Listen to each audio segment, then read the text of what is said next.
on demande la paysan, on demande la tchouva, on demande la kapara, on demande la manger, on demande tout. Alors là aussi, ce manque, la notion de comprendre qu'on a un manque, que l'homme n'est pas parfait, qu'il a besoin d'autre chose. Vous savez que c'est la notion de pudeur. Vous savez que dans la Torah, par exemple, on appelle ça pour la burqa. La burqa, c'est presque interdit. Pourquoi? Si on pousse la logique de la pudeur féminine jusqu'au bout, pourquoi est-ce qu'une femme dans la Torah ne devrait pas se couvrir le visage comme certains musulmans le font? Pourquoi c'est interdit par les rabbins? Pourquoi? C'est la négation de l'autre. On peut avoir le visage. Dans ce cas-là, on peut dire aux femmes, travaillez-vous à moitié nu, vous avez des beaux corps, montrez votre corps, acceptez-la comme elle est, pourquoi pas non plus? C'est l'œuvre de Dieu. C'est l'œuvre de Dieu, promenons-nous tous tenus. Non, mais il y a la pudeur, c'est pas le visage. Vous effacez ça. Pourquoi est-ce qu'on ne se prendrait pas tous tout nus? Quel est le problème? Pourquoi on doit se couvrir? Quel est le problème? Il fait chaud. Je dis qu'il fait très chaud, d'accord? À Jérusalem, ou à Bnei Brak, encore pire. En été, vous avez des femmes religieuses, dans ce cas-là, on a envie de dormir, mais mettez-vous en bikini. Non, je dis pas, on n'a pas envie de dormir, mais le Yatzer Hara a envie de dormir ça. Mais pourquoi? Alors pourquoi il faut se cacher? Quel est le problème? Pourquoi? On a honte. Comment? On a honte. Oui, on a honte. Et pourquoi il faut avoir honte? Vas-y. Il fait gagner un richie, j'ai vraiment un gamin qui écoute aussi intensément son âge. Vous voyez pourquoi? Il faut avoir honte de ne pas se montrer parce que il faut, enfin, c'est dur à expliquer. Ah oui, correctement. Non mais t'as bien dit, ça veut dire quoi? Ça veut dire, c'est ça l'essence, écoutez bien ce que disent nos sages. Il dit, et vous avez très bien dit, l'essence de la pudeur, c'est de comprendre qu'on n'est pas parfait. Et quand on comprend qu'on n'est pas parfait, on a encore un lien avec la perfection. C'est-à-dire qu'Adam et Chava, avant la faute, ils étaient parfaits. Il ne faut rien cacher. Si on était sans faute, parfait, au niveau de l'élection du modèle dans lequel on a été créé, on peut se promener tous tout nus. Ne pas la mode actuelle du dénuement, les nudistes, mais ça n'a pas fait de mode, je crois, mais en tous les cas, un déploiement quand même extrême, sans arriver, c'est une notion que on est parfait, on est comme on est très bien. On manque de rien. On est ce qu'on est, on est très bien. On n'a pas besoin d'autre chose. La Torah te dit non, l'homme, dans sa dérélection, est tombé, il y a une chute ontologique dans l'homme, à partir de la faute, symbolisée par la faute d'Adam et de Ève. Mais en réalité, chaque personne en soi, à un moment donné, n'est que le reflet de ce pourquoi il a été créé. Et tant qu'il a cette pudeur, il peut encore espérer arriver un jour à la perfection. Mais s'il n'a plus cette pudeur, il n'arrivera jamais à la perfection. Parce qu'il s'accepte dans son imperfection. Il rend absolue son imperfection. Et c'est ça le secret. Pourquoi on ne doit pas cacher le visage? Et les mains aussi. Parce que le visage, c'est le reflet de l'âme. Or, l'âme, elle est parfaite. Dans la Torah, on dit que le visage, le panim, c'est le même mot que pnim, que le même mot que banim, d'ailleurs que les enfants. Parce que les enfants et l'intériorité, le visage, c'est lié au sens où c'est l'intériorité. Or, l'intériorité de l'âme est parfaite quand quelqu'un fait une faute, l'âme s'éloigne de la personne. Vous savez que dans l'âme, vous avez 3 niveaux. Vous avez Neshama, l'éternité, la pensée, qui est liée à la pensée, à l'éternité. Vous avez Ruach, qui est la parole, et qui est la personne, en réalité. Ce qu'on appellerait en psychologie le psyché, on dirait que c'est ça pour le psychanalyse. Vous avez le Nefesh. Le Nefesh, c'est l'énergie spirituelle qui permet au corps d'exister, qui est liée à l'acte. Vous avez l'acte dans le Nefesh, vous avez le Ruach, qui est la personnalité, la parole liée à l'émotion, et vous avez la Neshama qui est liée à la pensée, à l'éternité. Quand quelqu'un fait une faute, ce qui est sali, c'est pas le Neshama, c'est le Ruach. La Neshama, elle se rapproche, tu fais une mitzvah, elle se rapproche. Tu fais une avéra, elle s'éloigne. C'est pour ça que les tzadikim, ils ont des visages qui sont illuminés. Et les rachaïm ont des visages ténébreux, un peu noirs, c'est comme ça. Et donc, ce que nous dit ici la notion du manque, Elle est essentielle à l'homme. Un des vocables qui désigne l'homme dans la Torah, c'est bailler. Bailler, c'est un besoin. Ça veut dire que l'homme est constitué d'un manque à être et que c'est son essence même. Parce qu'il doit être plus. Adam, qui est le nom de l'homme, c'est l'anagramme, c'est la même lettre que méod, qui veut dire beaucoup de plus, excès. Être homme, c'est de toucher à la notion d'être, je dois être plus que ce que je semble être. Et donc il y a un manque, et donc il y a des demandes. Et c'est ça la fonction des 13 brachot. C'est cette notion de demander. Alors ce qui est extraordinaire, vous savez que ça répond à une grande question. Vous avez un homme dans le Talmud qui est extraordinaire, qui s'appelait Gamzu, Nahum Gamzu le Torah. Tout ce qui lui arrivait, c'était qu'il disait Gamzu le Torah. Il disait tout est pour le bien. Tout est pour le bien. C'est facile à dire, c'est très difficile à faire. Surtout quand on a des épreuves lourdes, très difficile. Mais en vérité, on demande aux hommes de dire tout est pour le bien. Et lui, un jour, on lui avait donné des diamants pour aller. Vous connaissez l'histoire. Pour aller. Alors, je la raconte très vite, pour aller obtenir les grâces de l'empereur romain. Et il rentre dans une auberge. Dans l'auberge, l'aubergiste vole les diamants, remplace les diamants par de la terre. Il arrive à Rome. L'empereur veut tous les zigouiller parce qu'il voit que c'est de la terre. Il dit non, mais c'est une terre qu'Abraham Avinu a utilisée pour combattre les ennemis.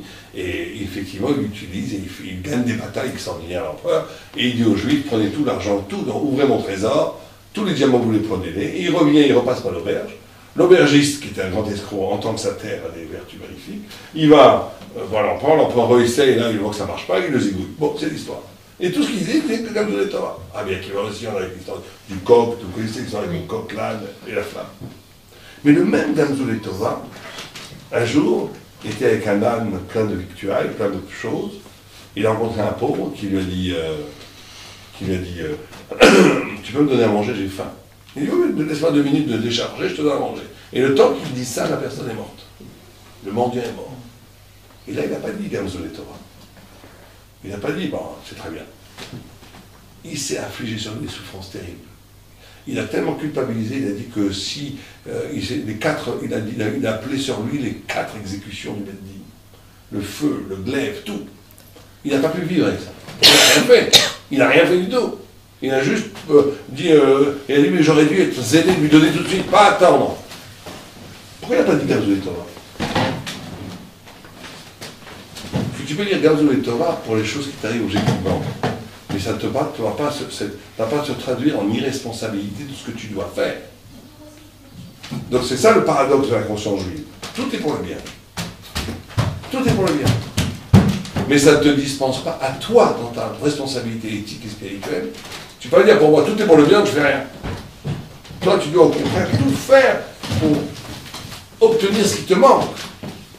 Spirituellement, mais pas matériellement l'essentiel. Mais il ne faut pas entrer dans un rapport de frustration. Quand tu ne l'as pas, c'est très bien. Mais avant de l'avoir, tu essaies d'avoir. Et ça, c'est la fonction des 13 philotes du milieu. Alors après, il y a la notion des 3 dernières, qui sont un remerciement. Qui sont un remerciement, et qui est une façon de retraduire sa vie comme une grâce.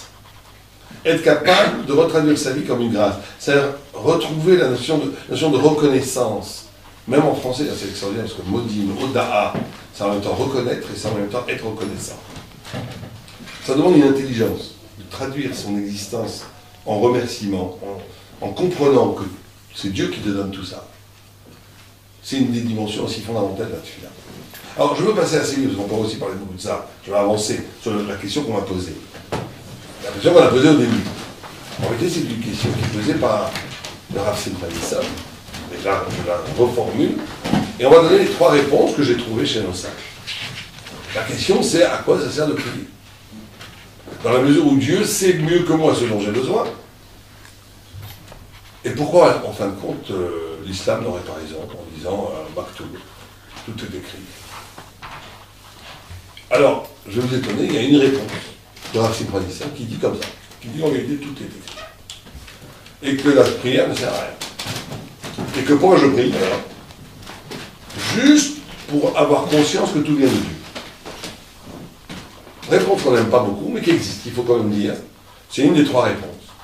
Qu'en vérité, tout est écrit. Et que Dieu sait très bien ce qu'il fait. Alors pourquoi tu demandes? Bah, tu demandes juste, comme dit le Rav Simcha Zissel, pour casser le Sibab et Soubab, de casser une habitude qui te ferait croire que tu mets une graine dans le sol, sort un arbre, donc tout serait naturel, cause et effet. Pour casser ça, tu pries et quand ça t'arrive, tu dis merci mon Dieu. Mais qu'en réalité, ça ne sert à rien ta fila. Moi, je déteste cette réponse. Parce que j'ai pas envie de prier toute ma vie, 3 fois par jour.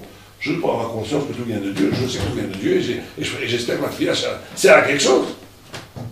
Mais sais-tu, il faut être honnête, c'est une réponse qui est donnée par une très grande sommité rabbinique qui s'appelle Rav Simcha Zissel, qui est un des pères du Moussard. Du vent du Moussard, c'est ça qu'il dit. Il y a une deuxième réponse classique qui est donnée par les maîtres chassidiques. Ils disent non, la prière peut tout changer. Mais pourquoi? Ça peut changer le cours des choses. Alors comment ça se fait? Quand ils répondent à la question? Parce que Dieu il sait mieux que toi. Donc pourquoi tu pries? Il dit oui, tu as raison. Mais quand tu pries, tu changes. Quand tu pries, tu te mets dans un niveau spirituel qui change ton destin, qui fait basculer ton destin, c'est plus ton même destin. C'est-à-dire, tu changes de niveau spirituel au point où tu n'es plus dans le même registre.